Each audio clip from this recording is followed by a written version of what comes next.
What is up, YouTube? Welcome back to the channel, to the first owner road to glory. I'm gonna be going over the custom tactics for the 5-2-1-2, an entry level tactic for the 3-5-2, which is one of my favorite formations in the game, probably like top three.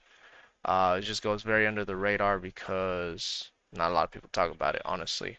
But this is the most well-rounded, best attacking formation in the game, 3-5-2.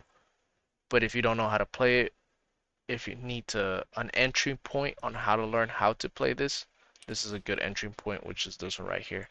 But go ahead and hit that like and that subscribe button because there's like about 4,000 of you guys that have been watching my stuff. And you guys aren't subscribed. Just hit that subscribe button and then I can make more of these videos daily for you guys. I'll be able to have a little bit more time freedom. But let's get into it. 3-5-2, or sorry, 5-2-1-2. Sorry if you hear the game in the background. I'm listening to Milan versus Milan for the Champions League. Um, Defensive style balance with 35.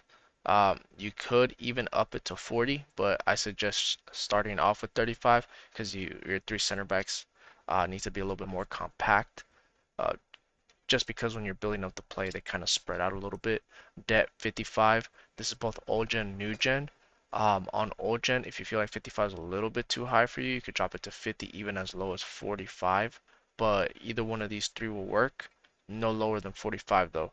For new gen, start off at 55. You can even drop it to 53, go up to 57, but no higher than 60. Somewhere around there, I would stay around 55. That's like the sweet spot for both.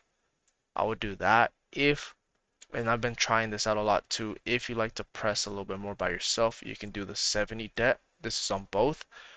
Just be aware you're playing with three center backs, so you could get caught on a counter attack.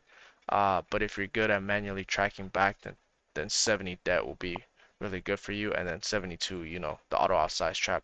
I've just been steering away from auto offside trap recently, because most people have figured out how to play. Well, I don't want to say most people, but once you get into like the elite division, they know how to counter your auto offside trap, and they'll just start spamming through balls through the wings. So that's why I kind of dropped it a little bit to 55 depth. But I give you options so you can choose whatever you want to do. For me personally, I do balance on build a play chance creation. Now, you can by all means switch it to direct passing if you need to have a little bit more attack when you are attacking. Or on old gen, you can try forward runs as well. Forward runs on old gen works a little bit better on this formation than direct passing. On new gen, direct passing works. You basically have to do direct passing on new gen regardless. I like balance because I like to have a mixture of both. Now, if I am losing and I want to stick with the same formation, then I go straight into forward runs. But up to you, however you want to start it off. I just started off balance. I use this formation throughout the whole game, anyways. With 45, now when I am in the game, I do turn on the D-pad tactics, hug the sideline on my fullbacks. So they're actually way wider, and when they're attacking, they spread out the play. But you can turn that off and on at your own discretion, whenever you want to. I started off at 45 with, so that way I can just manually turn it on when I need to, especially if I'm playing like against a 4-3-2-1. If I'm playing against this one, if I'm playing against this one, which is one of the most common formations, then I'll turn on hug the sidelines because it's easier to spread them apart. Player in the box 5. Don't change that. Just leave it as 5 because you want your 3 strikers, which is your cam, your 2 strikers, and your wing backs to get in the box. Instructions: goalie supposed to be comes across sweeper keeper. 3 center backs, nothing. And yes, I do play Casemiro as center back, and he does a wonderful job right there. Uh, right back is going to be stay back overlap. Left back stay back overlap. Now, I manually drag them forward. I do quick 1-2s with them and I make them go forward to make it more balanced. But if you need to make it more attacking, you can do balance attack.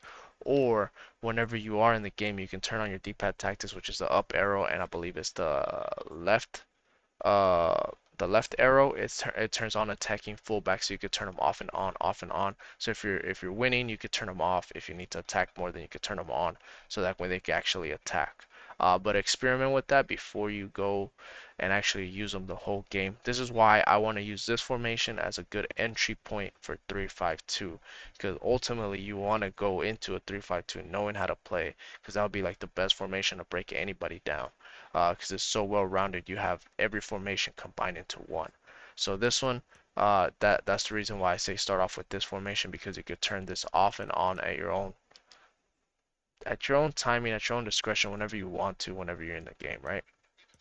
Now, on this one, you have two center mids instead of CDM, so you have stay back while attacking cover center on the right one, where you're more defensive one, and your more attacking one, I have stay back while attacking, stay on the edge of the box, cover center.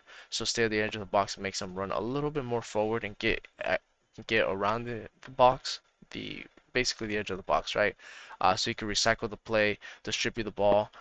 You could even dribble forward with him if you need to, but he's going to be your outlet player whenever you're trying to do either a quick cut back or you're trying to recycle the play because you have no options. He's going to be your go-to, so make sure you have somebody that's really good at dribbling right there. For me, I have Sinchenko, really good dribbling. Sucks that he has a 3-star weak foot, but he's really good at dribbling. Your cam is going to be stay forward. You can make it more attacking by putting get into box or cross, but I leave it as stay forward because I have these two both on stay central getting behind. That is the reason why I have it on balance attack because I have both of them on getting behind. So they don't both get in behind at all times. They kind of alternate. One will go forward one time, the other one will go forward the other time. It's not like they're both going to go forward. It just depends on who you want to go forward at what time, right? So I have them both on getting behind. Don't make runs for you. You just have to learn how to play it. If you don't like the getting behind instruction, then you can switch them to mixed attack. If you switch them to mixed attack, then you're going to go and switch this tactic into direct passing, okay? And don't forget, you have this little triangle of death right here, ready for a counterattack at all times. So if you're playing against a three at the back, this is perfect to counterattack them. So this is one of the best formations in the game. Just nobody really talks about it. So yeah, that's how you play. And then quick, I'll go over who you need to play where. Play really good center backs here. I'm pretty sure everybody has packs on team of the season center backs. Put them here. If not, buy Truda. He's like 30K and he's like one of the best center backs in the game. I play Casemiro down here too. He gets the job done very well too. Um, on right back, left back, you can get away with actual fullbacks, or you can get away with wingers. Like I got Iwobi here. Iwobi gets the job done fine.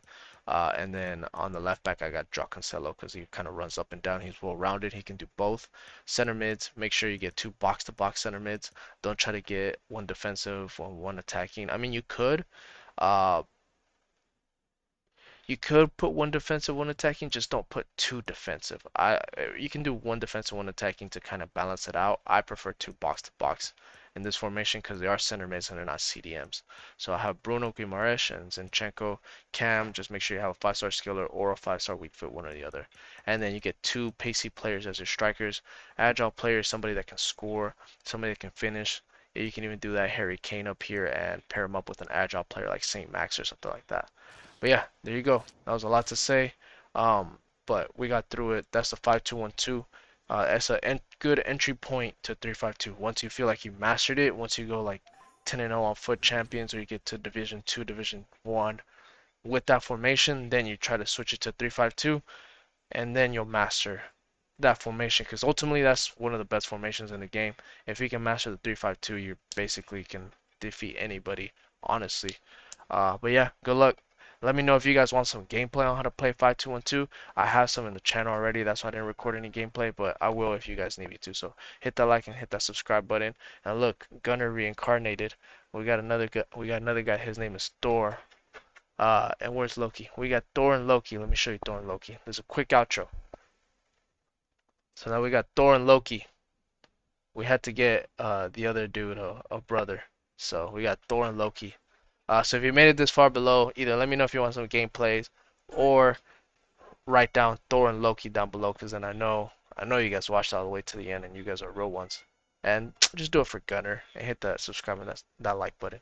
Alright, see you guys on the next one. Peace.